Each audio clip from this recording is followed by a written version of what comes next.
Notre mission, si vous voulez, c'est de travailler pour le bien-être de l'enfant et l'innovation pour le bien-être de l'enfant. Et donc le problème médical, le problème des allergies en particulier, est un véritable fléau. Et donc il y a maintenant 5 ans, nous avons fait travailler ces industriels et les scientifiques ensemble, ce qui était un challenge, autour de ces problématiques d'allergie et qui aujourd'hui voit sa conclusion à travers cette manifestation scientifique qui réunit 200 personnes ici à Nantes.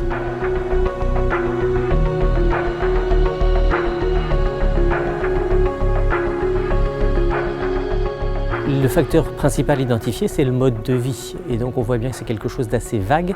C'est à la fois la façon dont nous nous comportons vis-à-vis des microbes qui sont à l'extérieur, vis-à-vis des allergènes eux-mêmes, en étant certainement beaucoup plus exposés depuis 30 ans, depuis qu'on vit beaucoup plus à l'intérieur des maisons, qu'on ferme beaucoup plus les fenêtres, qu'on chauffe plus.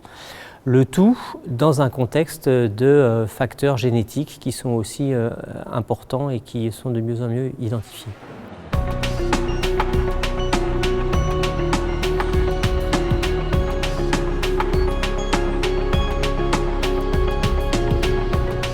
L'idée du réseau REAL2 est de former un groupe de recherche autour de l'allergie alimentaire et de l'allergie respiratoire avec des forces qui existent en Pays de la Loire, pour essayer de se mettre ensemble pour réfléchir à une question qui est pourquoi est-ce que finalement il n'y a que 50% grosso modo des enfants qui sont porteurs d'une dermatite atopique ou d'une allergie alimentaire qui vont développer une allergie respiratoire.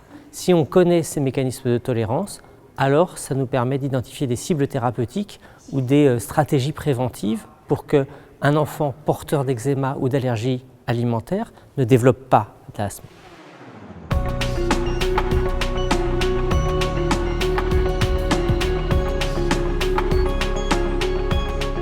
Dans le projet Manoé, on s'est attaché à des enfants qui avaient des allergies alimentaires sur un mode aigu, pour l'arachide, pour le lait, pour l'œuf et pour le blé. Et nous voulions savoir, dans cette population d'enfants allergiques à l'un de ces aliments, quel était le pourcentage d'enfants qui réagissaient à des petites doses.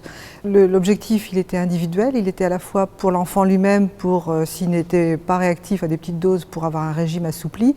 Et l'objectif était également collectif, c'est-à-dire on voulait chiffrer dans une population d'enfants allergiques à l'arachide, par exemple, quel était le pourcentage d'enfants hyperréactifs. Et ça, c'était une donnée que nous pensions allait intéresser l'industrie agroalimentaire. Quand on crée un produit, c'est toujours se poser la question, j'ai tel ou tel allergène, est-ce que je peux les éviter? Est-ce que ça met en péril le goût du produit, etc. Donc ça commence par ça.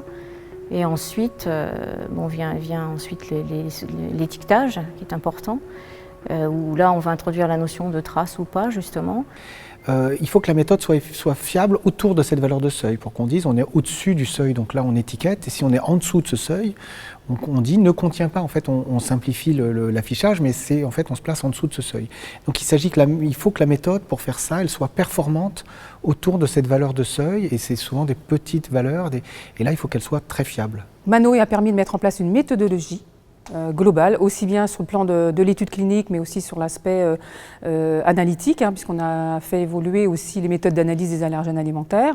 On a fait aussi évoluer, je pense, les industriels dans leur démarche HACCP pour les accompagner dans la gestion du risque. Donc je pense que c'est effectivement, et le travail dans le programme Manoé et ce colloque aujourd'hui doit permettre de booster en fait les recherches sur l'allergie alimentaire chez l'enfant en particulier. On a besoin aussi de communiquer sur l'existence des réglementations.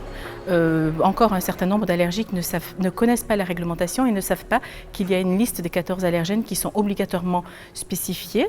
Puis depuis peu de temps maintenant, on a quand même la chance que ces allergènes soient en gras ou soulignés, donc qui ressortent un petit peu sur l'étiquetage. La réglementation, notamment sur l'étiquetage, a permis effectivement une amélioration de la prise en charge préventive des réactions sévères pour les patients qui ont identifié leur allergie alimentaire, mais elle ne résout pas complètement la problématique puisqu'il existe d'autres allergènes que les 14 qui sont sur la liste. Mais il faudrait vraiment arriver à communiquer envers aussi donc, les collectivités pour que les responsables comprennent bien qu'il y a allergie et allergie sévère.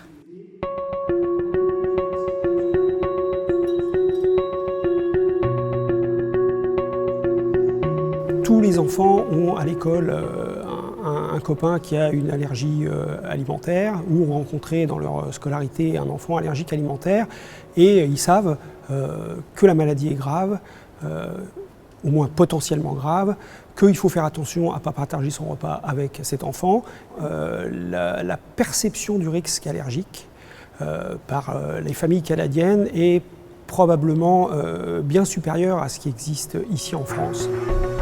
Une journée comme celle-ci montre qu'effectivement la pluridisciplinarité fait évoluer tout à fait dans le bon sens les choses. Cette synergie qui s'établit va dans le sens d'une amélioration et des connaissances et de la prise en charge.